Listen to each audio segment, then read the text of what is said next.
Hi, welcome to our very first edition of Ask Preach. One couple of things real quick. Ask Preach is one word if you look it up on YouTube. One other thing, if you would like to subscribe to this channel, you can hit the subscribe button, and anytime we put up a new video, it will let you know, contact you and let you know we put up a new one, take you over, I believe, automatically, so you can watch the video and not have to do much of anything. In this very first one, Don Gibbs asked me, he said, hey, I have a question. In Daniel 3:25, since Jesus was not born yet, who was the Son of God, and how did the king know what he looked like? Well, Don, there's a couple of things here. This is the story of Shadrach, Meshach, and Abednego. And in the process of this story, you have to begin to understand a few things about the background. First off, Nebuchadnezzar was not familiar with the King of the Jews, Jehovah, the God of the Bible. He was not familiar with him at all. He was a heathen, and here you have the Jewish guys being burned in the furnace. And remember, it was heated 7 times hotter, and so it was putting off more light, more heat. And in the process of more light, more heat, Nebuchadnezzar looks in and he sees there are 4 men walking around in that fiery furnace. Hey, how many we throw in? 3, King. All right, Shadrach, Meshach, Abednego. There's 4 guys in there. Yeah, there are 4 guys, and boy, that 4th one is different. He is different. Even though Nebuchadnezzar was not familiar with the God of the Hebrews, he could still see that there was something different about that 4th guy that was in the fire with them.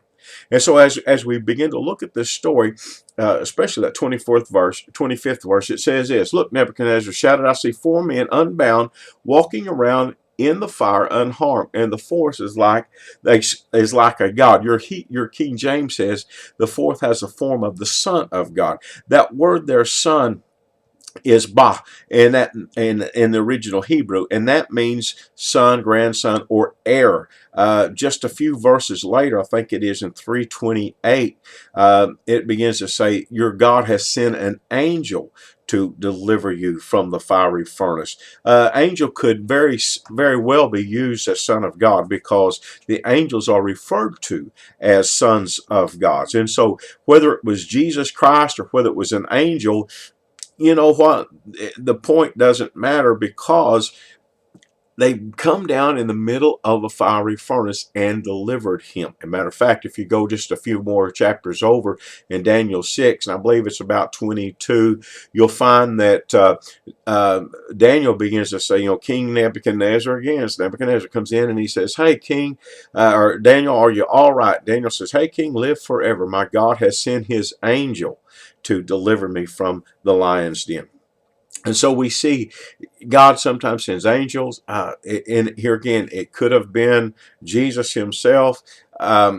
Nebuchadnezzar recognized him as being a being that was different than Shadrach, Meshach, and Abednego. Again, I go back to there was extra light being put out because of the extra fire that was there. And so we see this light that was there. This is my opinion. I think he outshined the fire that was in there. Whether it was an angel, whether it was Jesus, he outshined the fire that was in there.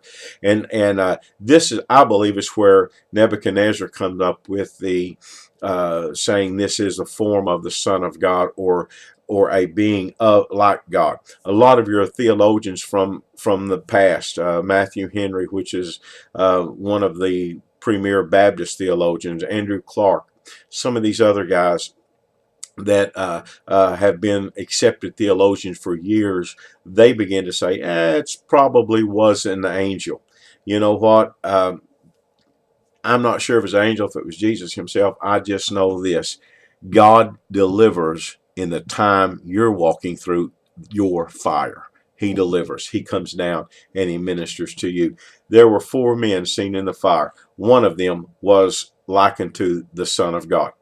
One of them was likened to the Son of God. And I say this, man, same thing Shadrach, Meshach, and Abednego is, hey, thank you, Lord, for delivering me from the fire. Hey, guys, look, if you'd like to subscribe to our channel, hit subscribe, and that'll begin to help you get updates when we put up new videos. And God bless you till the next time we get to visit with you again and try to answer your questions on Ask Preach.